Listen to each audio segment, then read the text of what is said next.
ऐसी वैल्यू जिसकी इनफाइनाइट है, तो ऐसे रैंडम वेरिएबल को कंटिन्यूअस रैंडम वेरिएबल क्या बोलते हैं? Continuous random variable. और इस रैंडम वेरिएबल के लिए जो प्रोबेबिलिटी का वैल्यू होता है उसको निकालने के लिए एक फंक्शन होता है जिसको हम लोग एफ ऑफ एक्स से निकालते हैं, लिटरली एफ ऑफ एक्स से निकालते हैं। मतलब अगर मेरे पास एक फंक्शन दिया रहेगा, मैं वहाँ पर x का वैल्यू 1 रखूँगा तो मेरे को 1 के ऊपर क्या प्रोबेबिलिटी हो मिल जाएगी, 2 रखूँगा तो 2 के ऊपर क्या प्रोबेबिलिटी हो मिल जाएगी, 3 रखूँगा तो 3 के ऊपर क्या प्रोबेबिलिटी हो मिल जाएगी। समझ में आ रहा है अच्छे से? तो प्रोबेबिलिटी निकालने के लिए यहाँ पर आपको क्या दिया रहेगा? एक फंक्शन दिया होगा। जिस तरीके से हमने कंटिन्यूअस रैंडम वेरिएबल में देखे थे कि हमको बहुत सारा x दिया रहता है, उसके ऊपर बहुत सारी प्रोबेबिलिटी दी है। अब ये जो डिस्ट्रीब्यूशन टेबल है ये पीएमएफ है या नहीं? तो पीएमएफ याद है, प्रोबेबिलिटी मास फंक्शन। मतलब ये टेबल सही है या नहीं, सही में किसी केस की प्रोबेबिलिटी को दिखा रहा है या नहीं, तो उसको चेक करने की दो कंडीशन थी, याद है? क्या दो कंडीशन थी? बताओ क्या दो कंडीशन थी? पहली कंडीशन सारी की सारी प्रोबेबिलिटी कैसे होनी चाहिए? पॉजिटिव, यानी ग्रेटर देन इक्वल टू 0, या तो 0 होना चाहिए या 0 से बड़ी। नेगेटिव हो सकती है क्या? नहीं। और दूसरी कंडीशन क्या थी? Sum of all the probability should be similarly. यहाँ पे भी आपको जो प्रोबेबिलिटी दी हुई रहेगी वो एफ ऑफ एक्स के टर्म में दी होगी, इसके टर्म में दी रहेगी बोल एफ ऑफ एक्स। और यहाँ पर एक्स का कुछ ना कुछ लिमिट दिया है कि एक्स का वैल्यू कहाँ से कहाँ तक जा रहा है। समझो एक्स का वैल्यू ए से बी तक जा रहा है, कहाँ से कहाँ तक जा रहा है बेटा? ए से बी तक जा रहा है। तो आपको एक प्रोबेबिलिटी का वैल्यू दिया रहेगा एफ ऑफ एक्स के टर्म्स में, एक्स का वैल्यू बोलेगा कि ए से बी तक जा रहा है। और अब आपको पता करना है कि जो प्रोबेबिलिटी डिस्ट्रीब्यूशन दिया है, टेबल दिया रहेगा क्या? Obviously not. कितना बड़ा टेबल बना? Infinite value. टेबल पॉसिबल है क्या? नहीं। इधर हमेशा ऐसे ही दिया है, प्रोबेबिलिटी फंक्शन के टर्म्स में दिया रहेगा और लिमिट मिलेगी इसकी ऐसे नहीं करना। समझा अच्छे से? अब आपको चेक करना है कि ये सही है या नहीं। तो जिस तरीके से कंटिन्यूअस रैंडम वेरिएबल के लिए जो टेबल होता है, अगर वो करेक्ट होता है तो हम लोग क्या बोलते हैं? Probability mass function. इसी तरह कंटिन्यूअस कंटिन्यूअस रैंडम वेरिएबल के लिए दी गई प्रोबेबिलिटी डिस्ट्रीब्यूशन करेक्ट है या नहीं, इसको चेक करने के बाद अगर वो करेक्ट साबित हो जाता है तो उसको पीएमएफ नहीं बोलते, उसको पीएमएफ नहीं बोलते, उसको पीडीएफ बोलते। क्या बोलते? बोल पीडीएफ, मोबाइल वाला पीडीएफ। इसका फुल फॉर्म है probability distribution function, sorry density function. Probability density function यहाँ पर होता है प्रोबेबिलिटी मास फंक्शन, यहाँ पर क्या होता है? Probability density function. फिर एक बार बता दूँ, अगर डिस्क्रीट वैल्यू है आपके पास, मतलब x का कुछ लिमिटेड वैल्यू और ऐसा एक प्रोबेबिलिटी डिस्ट्रीब्यूशन दिया है टेबल के फॉर्म में, और आपको चेक करना है करेक्ट है या नहीं, ऐसी कोई प्रोबेबिलिटी एग्जिस्ट करती भी है या नहीं। सही, दो कंडीशन थी, उसको चेक करने की। अगर ये दो कंडीशन सेटिस्फाई हुई मतलब ये जो टेबल है करेक्ट है। क्या बोलते हैं हम लोग इस टेबल को? ये प्रोबेबिलिटी मास फंक्शन। इसी तरह आपके पास एक कंटिन्यूअस डेटा है। कंटिन्यूअस डेटा मतलब जिसकी कोई लिमिटेड वैल्यू नहीं, अनलिमिटेड वैल्यू हो सकती है, कितनी भी वैल्यू से। अब वहाँ पे आपको प्रोबेबिलिटी एक फंक्शन के तौर पे दी है। अब आपको चेक करना है करेक्ट है या नहीं, तो इधर भी चेक करने के लिए दो ही कंडीशन है। और जब वो दो कंडीशन सेटिस्फाई हो जाएगी मतलब वो जो डिस्ट्रीब्यूशन दिया हुआ है कौन सा फंक्शन है? वो probability density function. It will be a probability density function. It is a probability density function if दो कंडीशन सेटिस्फाई हो जाए। सेम दो कंडीशन। पहली कंडीशन क्या है? सारी प्रोबेबिलिटी की वैल्यू क्या होनी चाहिए? 0 या उससे बड़ी। सेम इधर भी सारे एफ ऑफ एक्स की वैल्यू क्या होना चाहिए? या तो 0 या उससे बड़ी, क्योंकि प्रोबेबिलिटी नेगेटिव नहीं होगी। दूसरी कंडीशन क्या थी? Sum of all the probability must be 1। Sum of all the probability must be 1। Sum of all the probability must be 1। यहाँ पर समीशन यूज करते थे, क्यों? क्योंकि इधर जो वैल्यू होती है क्या रहती थी? लिमिटेड रहती है, डिस्क्रीट रहती है। इधर वैल्यू डिस्क्रीट है, इधर value infinite. You can not use summation. कहाँ तक ऐड करते हुए कंटिन्यूअस डेटा के लिए हम लोग समीशन की जगह पर क्या यूज करते हैं? इंटीग्रेशन यूज करते हैं। समीशन भी ऐड करने का काम करते हैं, इंटीग्रेशन भी ऐड करने का काम। ये फाइनाइट डेटा को ऐड करता है, ये इनफाइनाइट डेटा को। तो समीशन को किससे रिप्लेस कर दोगे आप? इंटीग्रेशन। तो integration of F of x, इसका वैल्यू कितना आना चाहिए? फ्रॉम वेयर टू वेयर, कहाँ से कहाँ तक? ए से लेकर बी तक। समझा? अगर ये दो कंडीशन सेटिस्फाई हो रही है मतलब जो दिया गया फंक्शन है, जो दी गई प्रोबेबिलिटी वो क्या है बेटा? सामने अच्छे से किसी कोई मुश्किल? अच्छा पता है क्या कर रहे हो? Integration into b f of x, थोड़ा सा भी इंटीग्रेशन यहाँ पे होता है। आप पता है क्या कर रहे हो? ये जो फंक्शन आपको दिया ना प्रोबेबिलिटी का, उसका ग्राफ बना दो। समझिए फंक्शन का ग्राफ बना, ये इनिशियल वैल्यू है ए और ये फाइनल वैल्यू है। इंटीग्रेशन क्या करता है यार? क्या करता है? तरफ के नीचे का एरिया निकालता है। तो ये असल में आपके तरफ के नीचे का एरिया निकालता है। इसका मतलब अगर कोई फंक्शन प्रोबेबिलिटी डिस्ट्रीब्यूशन फंक्शन को दिखा रहा है तो उसके कर्व के नीचे का एरिया हमेशा कितना रहेगा, क्योंकि इंटीग्रेशन की वैल्यू कितनी होनी चाहिए 1, तभी तो पीडीएफ रहेगा ना। अगर कोई फंक्शन पीडीएफ दिखा रहा है तो उसके कर्व के नीचे का एरिया कितना आएगा, समझ में आया अच्छे से। अच्छा मैंने अगर आपको बोल दिया 0 से a तक का इंटीग्रेशन, 0 से a तक का है, 0 से a तक का इंटीग्रेशन वाला कर्व के नीचे का एरिया कितना है, 0 से a में कर्व है आई नहीं कितना है एरिया, यानी अगर लोअर लिमिट से पहले आप इंटीग्रेट करोगे तो वैल्यू कितना आएगी वो 0। और अगर मैं आपको बोलूँ यहाँ पे कहीं पॉइंट है सी, अब मैं आपको बोल रहा हूँ a से c तक का इंटीग्रेट, a से c तक का इसको इंटीग्रेट करो क्या वैल्यू आएगी, याद करो डेफिनेट इंटीग्रेशन में मैंने आपको एक प्रॉपर्टी पढ़ाया है, अगर a से c तक आप इंटीग्रेट कर लो और बीच में कोई पॉइंट आ रहा है स्ट्रिंग पॉइंट, पहले a से b तक इंटीग्रेट कर लो और फिर b से c तक इंटीग्रेट चलेगा। तो बता जब a से b तक इंटीग्रेट करोगे तो इंटीग्रेशन कितना आएगा 1, कर्व के नीचे एरिया कितना आएगा 1, और जब b से c तक इंटीग्रेट करोगे यहाँ पे कर्व है नहीं, कितनी वैल्यू आएगी 0, 1 + 0, मतलब कि प्रोबेबिलिटी डिस्ट्रीब्यूशन की जो लिमिट दी हुई रहेगी, ऐसा करना है, प्रोबेबिलिटी डिस्ट्रीब्यूशन की जो लिमिट दी हुई रहेगी इस लिमिट के अंदर अगर आपने इंटीग्रेशन किया तो वैल्यू क्या आएगा, इस लिमिट के बाहर भी अगर आप इंटीग्रेट करोगे तो वैल्यू क्या आएगा, लेकिन इस लिमिट से पहले इंटीग्रेट करोगे तो वैल्यू क्या आएगी, समझा। ये तो बेसिक बातें हैं जो यहाँ पर अंडरस्टूड है, लॉजिक है, कॉमन सेंस है। डेफिनेट इंटीग्रेशन और एप्लीकेशन ऑफ डेफिनेट इंटीग्रेशन और पढ़ के तो वहाँ से अंडरस्टूड है। खैर मेन जो दो इंपॉर्टेंट पॉइंट है वो यही है, कोई भी प्रोबेबिलिटी गिवन प्रोबेबिलिटी पीडीएफ तभी रहेगा, प्रोबेबिलिटी डिस्ट्रीब्यूशन फंक्शन तभी रहेगा जब ये दो कंडीशन से समझ में आ अच्छे से। अब देखते हैं इसके ऊपर क्वेश्चन के साथ। एक ऐसा क्वेश्चन आता है, एक प्रोबेबिलिटी निकालने वाला क्वेश्चन आता है और एक सीडीएफ वाला क्वेश्चन आता है।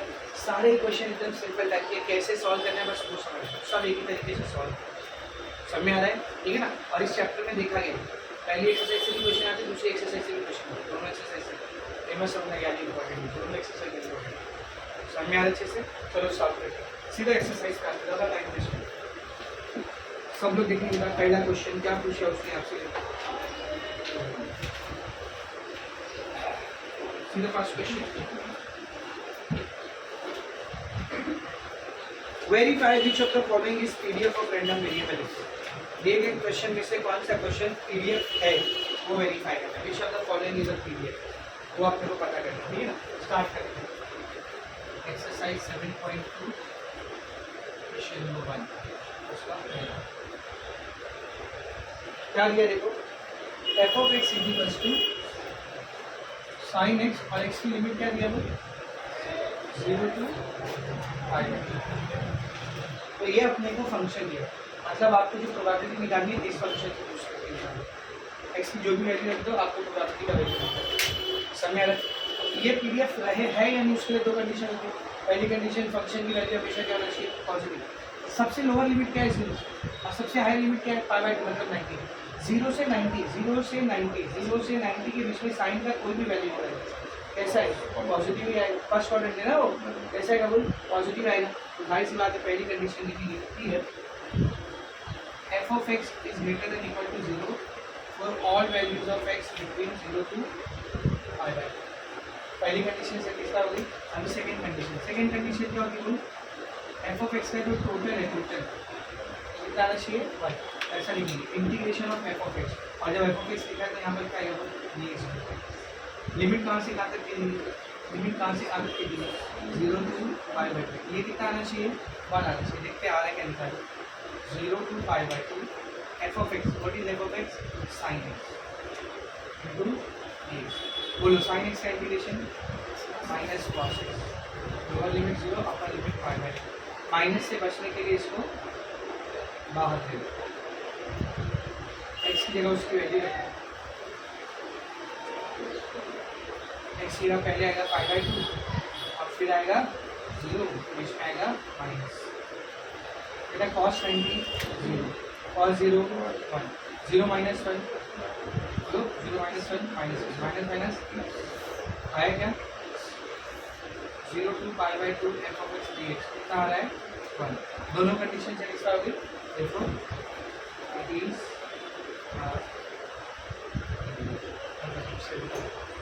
कितना साथ दूसरा देखो सेकेंड क्वेश्चन क्या दिया second question f of x is equals to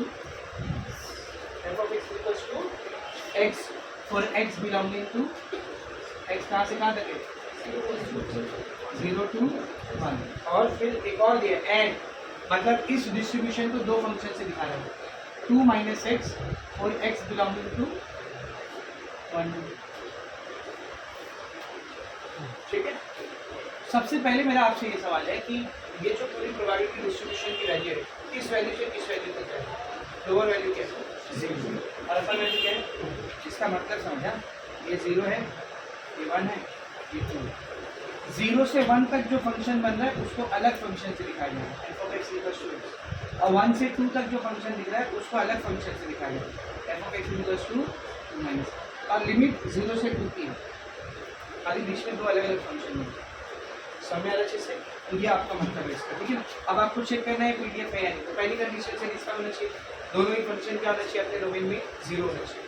तो जरा इसको देखते हैं क्या डोमेन है 0 से 1 और x ही है ना फंक्शन इधर 0 से 1 के बीच की कोई भी वैल्यू रखो पॉजिटिव आएगी या नेगेटिव आएगी। यहाँ पर देखो 1 से 2 सबसे लोअर वैल्यू इधर क्या है 1 2 माइनस 1 कितना आएगा पॉजिटिव है। सबसे अपर वैल्यू क्या है 2 2 माइनस 2 कितना आएगा 0 यानी यहाँ जो भी आने वाला है 1 और 0 के बीच में आने वाला है 1 और 0 के बीच में मतलब पॉजिटिव नेगेटिव होगा क्या ये नेगेटिव कब होता है जब x की वैल्यू 2 से बड़ी हो और क्या एक्स्ट्रा वैल्यू 2 से आगे जा रही है समझ यार 3 है तब ये नेगेटिव हो जाए ठीक है यहाँ पे तो 2 है तो पहली कंडीशन क्या होगी बेटा सही तो हम लोग लिखेंगे since here one f of x is equals to x is greater than equal to 0 for all the values of x between 0 and 1 and f of x is equals to 2 minus x is also greater than equal to 0 for all the values of x between 1 and दोनों ही function जो है वो अपने domain में क्या है बेटा positive.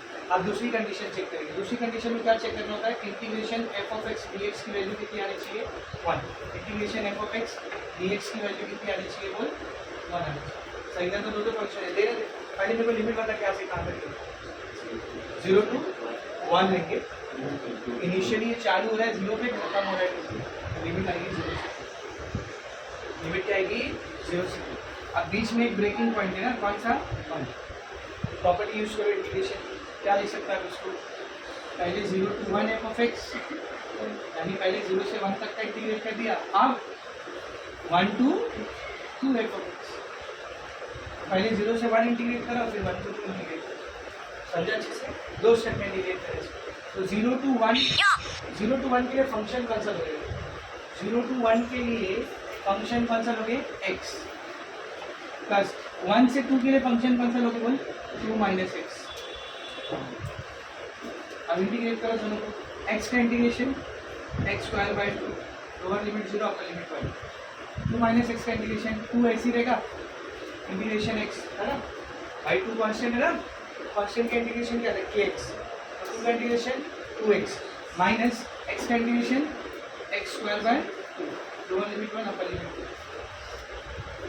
Values put करो पहले x यहाँ पर 1 रखो 1 square by 2 minus 0 square by 2 तो 0 ही आएगा plus 2 into 2 minus 2 square by 2 minus 2 into 1 minus 1 square by 2 कितना बचेगा देख हाफ का स्क्वायर सॉरी 1 का स्क्वायर 1 दो का वैल्यू ऐसे ही माइनस 0 नहीं लेंगे तो भी चलेगा 2 2 4 माइनस 2 से स्क्वायर कैंसिल 2 माइनस 2 1 2 1 का स्क्वायर 1 2 ठीक है मिलेगा half plus 4 minus 2 2 minus plus minus minus minus plus bracket को ओपन कर दो क्या आएगा half plus 2 minus 2 plus half plus 2 minus 2 cancel half plus half 1 कितना आ रहा है 0 से 2 f of x is coming as 1 तो पहली कंडीशन भी सेटिस्फाइड दूसरी कंडीशन भी satisfied therefore it is a समझा अच्छे से थर्ड क्वेश्चन में थर्ड क्वेश्चन में क्या बोले थे थर्ड क्वेश्चन में क्या बोला f of x is equals to 2 f of x is equals to 2 for x between 0 to x between 0 to पहले बताओ ये कभी नेगेटिव होगा उसमें एक्स है ही नहीं, एक्स है क्या उसमें नहीं, तो इसका वैल्यू हमेशा क्या रहेगा, फंक्शन की वैल्यू हमेशा क्या रहेगा, तो कांस्टेंट फंक्शन है, ऐसा फंक्शन है कांस्टेंट, नेगेटिव होगा क्या ये नहीं, तो पहली कंडीशन सेटिस्फाई होगी। Here f of x is equal to 2 will be always positive for all the values of x belonging to domain 0 1। पहली कंडीशन सेटिस्फाई है। Now let us check for the second condition f of x dx, इसका value कितना आना चाहिए 1। Limit कहाँ से कहाँ तक दी है देख उधर 0 to 1, और ये 0 to 1 को ऐसे रखते हैं, फंक्शन कितना दिया हुआ है 2, और 2 का इंटीग्रेशन क्या आएगा 2x, lower limit 0 upper limit पर, और 2 into 1 minus 2 into 0, 2 is 2, 2 into 0 0, कितना आ रहा है 2 आ रहा है, तो 0 से 1 f of x dx कितना आ रहा है 2, और ये आने कितना चाहिए था 1, आया क्या नहीं, is it a PDF, therefore it is not a पहले टाइप का क्वेश्चन समझा, इसमें आपसे पूछता है कि पीडीएफ है या नहीं। आई होप ऐसा कोई भी क्वेश्चन आएगा तो आपका जो इजी है, ज़्यादा तो उसको नॉलेज नहीं देंगे। तीसरा क्वेश्चन, नेक्स्ट क्वेश्चन है क्वेश्चन नंबर 2।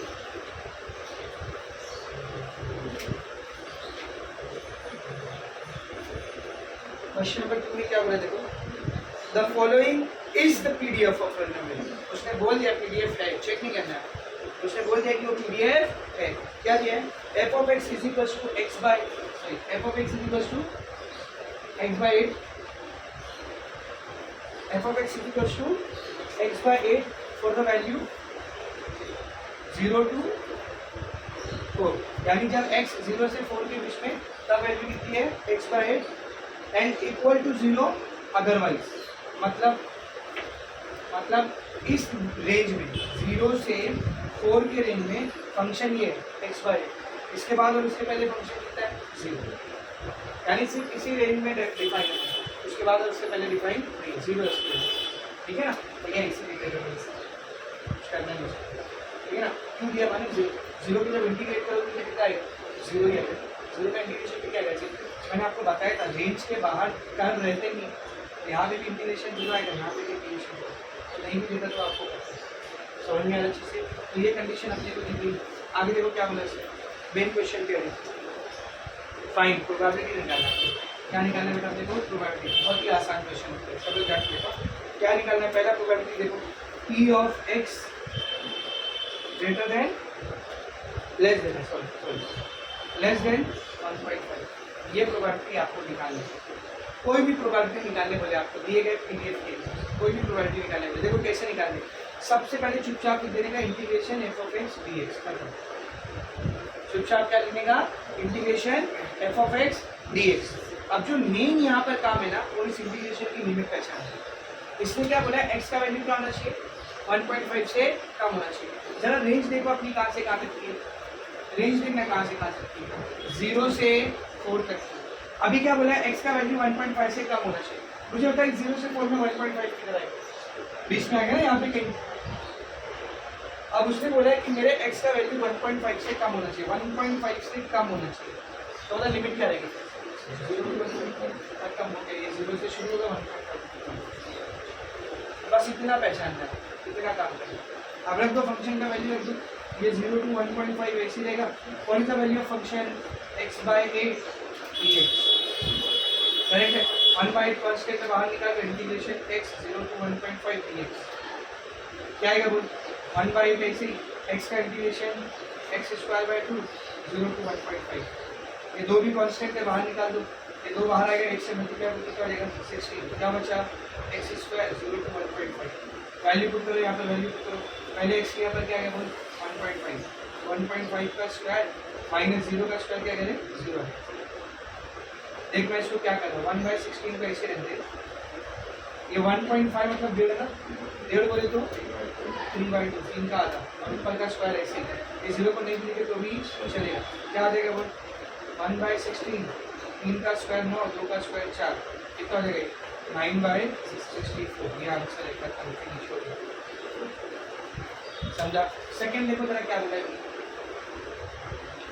ये देखो क्या बोला है, probability where x is between 1 and 2 x किसके बीच में बेटा 1 और 2 के बीच में। तो इससे आसान क्या ही क्वेश्चन है। मैंने क्या बोला, कोई भी प्रोबेबिलिटी निकालने वाले सबसे पहले क्या करने का, integration f of x dx, limit खुद ही देंगे उसको 1 से 2। अच्छा ये इसके बीच में आ रहा है कि नहीं वो चेक करो, आएगा कि नहीं बोलना, ये 0 ये 4 इधर कहीं 1 रहेगा इधर कहीं 2 रहेगा, इन दोनों के बीच में ठीक है ना। पहले चेक करने का बीच में है, तो चेक करने का भी बता दो। ये इंटीग्रेशन 1 से 2 का ऐसे रहते हैं। f of x का वैल्यू क्या है, x/8 dx, 1/8 common 1 to 2 x dx, 1/8 common x का इंटीग्रेशन x²/2 1 to 2, 2 बाहर आ गया 16 x², लिमिट 1 to 2। अब लिमिट अप्लाई करेंगे 1/16, पहले x के बल क्या रखोगे 2, तो 2 का स्क्वायर माइनस 1 का स्क्वायर, 1/16, 2 का स्क्वायर 4, 1 का स्क्वायर 1, 4 में से क्या 3, आंसर कितना आ रहा है बोल 3/16 खत्म। नेक्स्ट वन, तीसरा क्या निकालना है, थर्ड क्या निकालना है बोलो, probability of x is greater then 2। सबसे पहले क्या करने का बोलो, सबसे पहले क्या बनेगा, सीधा लिख देने का इधर integration f of x dx, limit decide करनी पड़ेगी, लिमिट डिसाइड करनी पड़ेगी। बोर्ड पर देखा लिमिट क्या थी, तो ओवरऑल लिमिट क्या थी 0 से 4। अब यहाँ पर क्या बोला ग्रेटर देन 2, बता इसमें 2 कहाँ पर आएगा, 2 कहाँ पर आएगा बीच में, यहाँ पे कहीं आएगा। अब ग्रेटर देन 2 मतलब 2 से बड़ी वैल्यू, तो उसका लिमिट क्या रहेगी 2 से 4। कॉमन सेंस की बात है सब, ठीक है ना, तो ध्यान से 2 से 4 ऐसी रहेगा। f of x का वैल्यू क्या है बेटा x/8, अब यहाँ पे तो सब सेम ही होने लगा, 1/8 कॉमन आ गया, 1/8 ऐसी रहेगा, x का इंटीग्रेशन x²/2, 2 को बाहर निकाले 1/16 ऐसे ही, पहले 4 का स्क्वायर फिर 2 का स्क्वायर, 1/16 ऐसे ही 4 का स्क्वायर 2 16, 2 का स्क्वायर 4, 16 में से 4 गया 12 और 16 और कटेगा ना, कितना आएगा 4 के 12, 4 से 3 हो गया। आगे 3 आपको बोलता probability of x between 0 to 6, x between 0 to 6, ये 0 है, ये 0 है, ये 4 है, 6 कहाँ पर आएगा, 6 कहाँ पर आएगा, यहाँ पे कहीं आ गया, 6 यहाँ पर कहीं आएगा, ठीक है ना। इधर ध्यान से इसको करते कैसा हम लोग, integration 0 to 6 f of x dx, अगर ये क्वेश्चन एमसीक्यू में तो डायरेक्ट आंसर होगा, बिना सॉल्व कितना आंसर आएगा।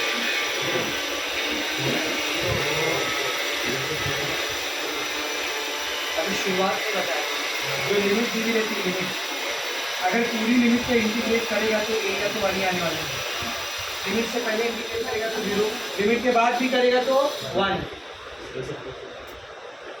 तो 0 से 4 की लिमिट है, तुम 6 तक इंटीग्रेट कर रहे हो, यहाँ से यहाँ तक 1 आ गया, 4 से 6 के बीच में 0 आ गया, तो कितना आ गया, डायरेक्ट आंसर है 1 करता, सॉल्व करने की जरूरत है।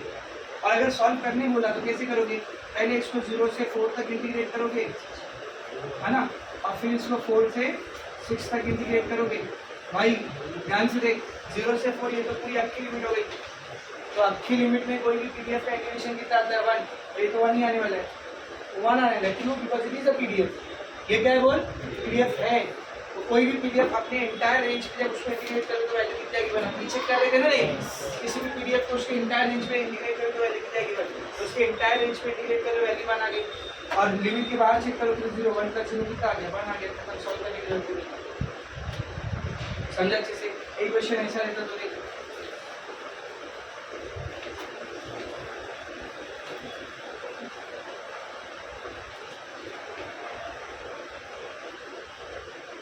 -1 से 0 के बीच में इंडिकेट करना होगा, इसका आंसर हो, लिमिट क्या थी 0 से 4 की लिमिट थी, और तुमको बोल दिया -1 से 0, ये तो लिमिट के बाहर चलेंगे ना, पहले आ गया मतलब 0, तो पहले आ गया 0, पूरी लिमिट के रेंज में आ गए तो 1, और उसके बाद भी गए तो 1, समझ आया, इसका आंसर नहीं आना। चलिए क्वेश्चन नंबर 4 क्वेश्चन नंबर 3